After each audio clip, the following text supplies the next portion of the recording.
In this video, I want to talk about the 5 key pillars of life that I've found to be super helpful. Let's jump into it. So these 5 pillars are broken down into 5 F's. Fitness, and this is the first one. Now you might say, Kia, that sounds kind of weird and shallow and superficial if fitness is over family and friends and all the other stuff. And I get that, but here's the deal. If I am not showing up as my best self, then I'm not a help to anybody. Also, if I'm not around, then I'm not helpful to anybody either. So to me, health, fitness, they're kind of grouped together. To me is pivotal. This is paramount. My family knows this. My friends know this. I treat my bedtime like it is a religion. I show up, same time, wake up, same time, go to bed every single day. Why? Because it helps me live a fuller life. At the same time, if I'm not well slept, if I'm not well fed, if I'm not physically active, I feel lethargic, then when I am there, I'm not spending quality time because I feel miserable. Maybe I'm not the best version of myself. To me, fitness is paramount. Fitness, health, whatever you want to call it, making sure that I can show up as the best version of myself whenever I am spending that time with other people. So to me, the first F is fitness. Go out, get sunlight in your eyes early in the morning. Dr. Andrew Huberman talks about this all the time. Make sure that you wake and rise. That's the same thing. Make sure you go to bed and wake up at the same time every day. Make sure you try to eat mostly whole foods. Get outside in the sunshine, walk around. This isn't rocket science, people. You know what to do. But if you take this seriously, man, this to me has been the biggest returns that I've found in my life is making sure that I'm staying healthy. On to the next one. Okay, you guilted me into it. For number 2, I'll put family. This one also is / friends because I didn't have enough F's. So family and friends, I'm grouping together. What this is pretty much relationships. People in your life that are important to you. People in your life are important, period. Here's the thing. When it comes to friends and family, I've realized that they take effort. These have to be intentional. When we were younger, I feel like you could just show up and make friends and it was great and it lasted forever. Doesn't work like that anymore. For me, now I have to really be intentional about the friendships. If there are people I want to keep in my life, I need to make the time, make the space for them every week, every couple weeks for a phone call. I get together if we happen to be in the same city.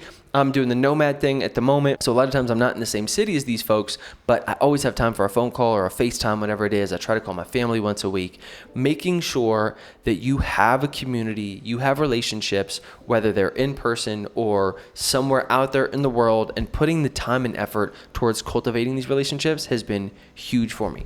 I've found the deeper my friendships get, the better my life gets because it almost works as therapy. I'm able to share darker parts of myself. I'm able to share better laughs. Just relationships really are the game, y'all. Like we want to focus on career. I still haven't figured out the romantic piece to this yet, but we'll get to that maybe at a later date. But family, friends, that is the key second pillar to me for really being happy and healthy. Number 3 is focus. This one to me you could also kind of sub out as like career, but I needed to have an F. This isn't just career though. To me, focus is what are you spending your time on right now? This could be career. This could also be hobbies. To me, I've found that the more that I'm able to learn and grow and develop as a person, actually the happier that I am. I feel like I'm progressing towards something. That said, there's also something really beautiful, I think, if you can diversify parts of your life. So rather than just having career being super linearly focused, having hobbies, having things outside of just work. I think of this as kind of a base because then if one thing doesn't work out that day, you have other legs to stand on. So I'm learning boxing right now. I'm learning YouTube. I'm focusing on YouTube. I'm also learning how to dance. These are kind of 3 main pillars of my life. Sometimes the boxing doesn't work, but I have a great day killing on YouTube. And then I also have a shot at killing it at dance. Maybe dance doesn't go that well, but I had a good boxing or work session.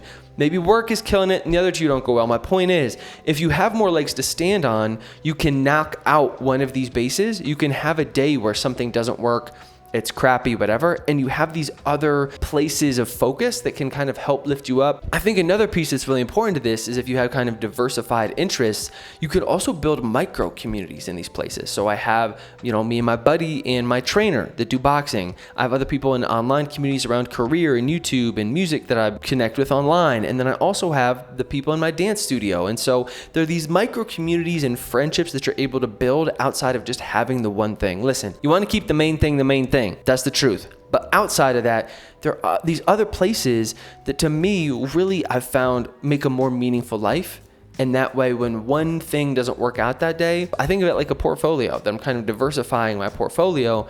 And that way, if one thing tanks, I have these other places to lift me up. Number 4, future. I like having something to look forward to. Before we were talking about focus and having diverse interests in these other things and moving forward on personal growth, that's great. But to me, future is kind of one step beyond that. Really having a vision of where this thing is going. Now, I'm gonna be honest. I'm currently in a bit of a crossroads. So it's not like my overall future vision is super clear. I'm only a few months out, but there's still enough in it to keep me excited. As a nomad, I like to always have something in the future, which is why this is aptly named, that I get excited about. So right now, I'm currently in Medellin in Colombia. I have a trip to Brazil. And then in the new year, I'm excited about going to India. India, I feel like has been calling to me for a long time. It's exciting. I don't know much about it. This idea, at least for me, is like adventure. Something that I have to look forward to. Yes, I like to be focused. I think about focus kind of more on like the micro of I'm learning how to dance. I can see myself as a boxer. I could see this YouTube channel really blowing up and doing some damage. I'm excited about that. But in the future, thinking about where things are going, I like to always kind of keep in the back of my mind, what type of man do I want to grow into? What type of person am I trying to be? What type of skills do I need to craft? What does my ideal life look like? And kind of using this pillar, future, as kind of a blueprint, guidelines, roadmap as where the rest of it's going. Because as long as I have a loose idea, at least where I'm going, where I want to end up, the rest of these things kind of fall into place. I'm able to really measure up against myself. Are these actions that I'm taking on the day-to-day measuring up against who I said I wanted to be in the future? And then if that's a yes, great. If that's a no, it helps me understand what I need to change about the current moment. This kind of future pacing of myself really helps me see better what decisions I need to make in the present day. So with that said, that brings me to the 5th pillar of life, and this is faith. And this is almost in direct opposition to future in a weird way, where future is obviously very future oriented, thinking about what's going to happen next. Faith for me really helps me stay grounded. It helps me be right here with you right now. This to me has been more important the older that I get. I've almost died twice in my life, one in a skiing accident, one last year when I had an internal organ rupture and was bleeding internally and didn't know it. Those experiences alone have changed my life, but you don't need those type of experiences to feel a sense of gratitude. But to me, they just help me realize how fleeting, how fragile this whole thing is. And so to me, faith kind of helps explain that. This can be organized religion, doesn't have to be. To me, this really looks like meditation, taking time every morning, every evening to spend time being grateful, long walks outside, not listening to anything, taking the beauty, like looking at rocks and just like admiring rocks or animals or time at the beach, in the woods, whatever it is. It's like connecting to that like greater peace that we are all connected to, which sounds super hippy dippy, but I really think there's a truth to that, kind of this like beauty of this connectedness in the universe that you can't quite explain.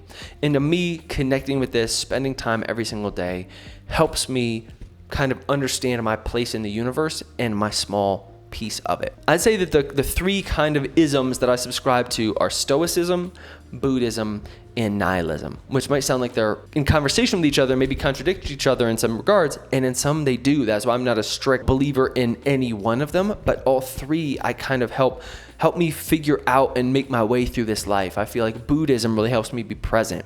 Right? It helps me understand that I'm the source of most of my own pain, worrying about the future and the past.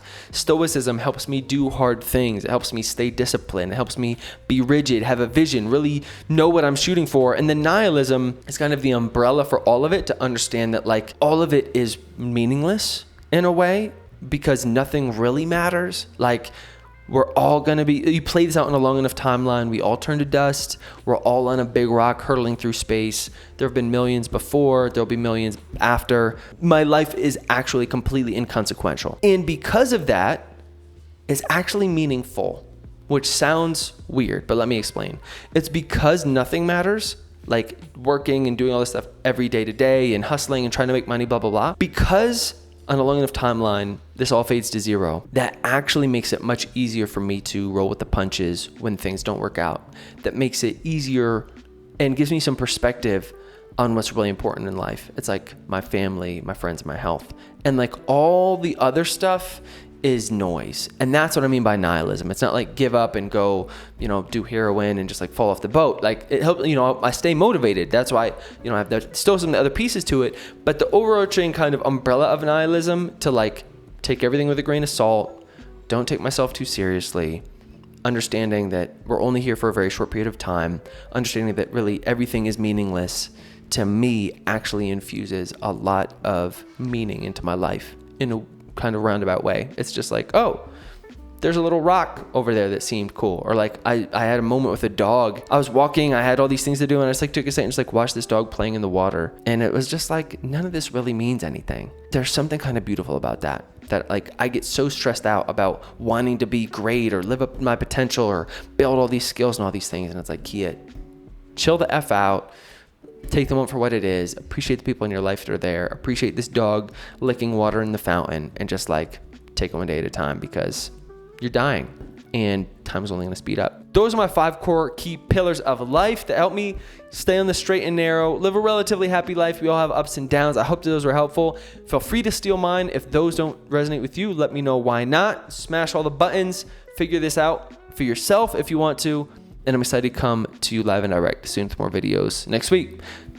Hasta luego. Peace.